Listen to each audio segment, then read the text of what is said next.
Hello students, management of hypertension के part third में हम बात करेंगे हाइपरटेंशन मैनेजमेंट इन प्रेगनेंसी। इसमें पहले हम कुछ कंडीशंस के बारे में जानेंगे। सबसे फर्स्ट आती है प्री एक्लेम्पसिया।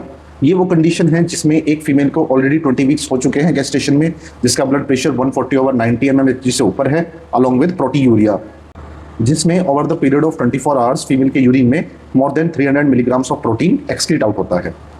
नेक्स्ट कंडीशन आती है एक्लेम्पसिया, जो कि दो टाइप का होता है। First impending eclampsia, second Frank eclampsia.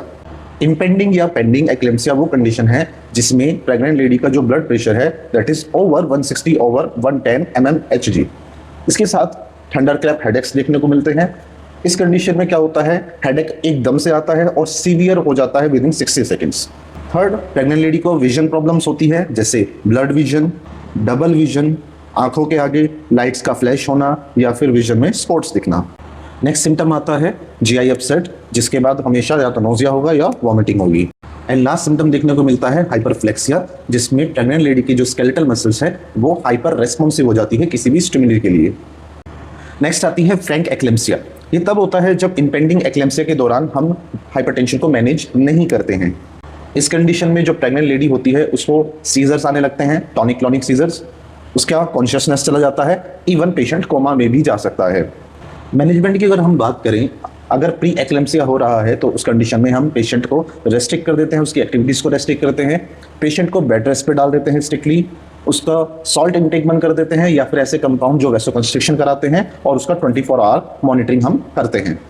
लेकिन अगर कंडीशन प्री एक्लेम्पसिया से एक्लेम्पसिया शिफ्ट हो चुकी है तो उस कंडीशन में प्राइमरीली एंटी हाइपरटेंसिव ट्रीटमेंट तो हम देंगे ही, लेकिन फाइनल सॉल्यूशन जो होगा दैट इज डिलीवरी। अगर हम डिलीवरी नहीं कराएंगे देयर इज हायर रिस्क कि पेशेंट और जो फीटस है दोनों का डेथ भी हो सकता है। नेक्स्ट कंडीशन आती है अगर प्रेगनेंसी स्टार्ट होने से पहले हाइपरटेंशन हो रहा है, दैट इज क्रॉनिक हाइपरटेंशन, और उस केस में जो हमारी ड्रग ऑफ चॉइस होती है that is methyl dopa. Alternatively हम बीटा ब्लॉकर्स भी इस्तेमाल कर सकते हैं एक्सेप्ट एटेनोलॉल, क्योंकि वो हाईली प्लासेंटा को क्रॉस करता है और टेराटोजन होता है। इसके अलावा हम यूज कर सकते हैं calcium channel blockers. Next condition, अगर लेबर को इंड्यूस करने से पहले प्रेग्नेंट लेडी का diastolic blood pressure 105 millimetre mercury से ऊपर जाता है तो उसको कंट्रोल में लाने के लिए हम यूज करते हैं कॉमनली आईवी हाइड्रालाजिन या फिर हम आईवी लेबेटोलॉल भी यूज कर सकते हैं। एक चीज और यहाँ पे नोट करने वाली है कि जितनी भी ड्रग्स रास सिस्टम पे काम करती है, जैसे S inhibitors, angiotensin receptor blockers या फिर डायरेक्ट इनहिबिटर्स, इनको हम प्रेगनेंसी में कॉन्ट्रा इंडिकेट करते हैं, बिल्कुल भी नहीं देते हैं, क्योंकि ये तीनों कैटेगरीज टेराटोजेनिक होती है। Thanks for watching.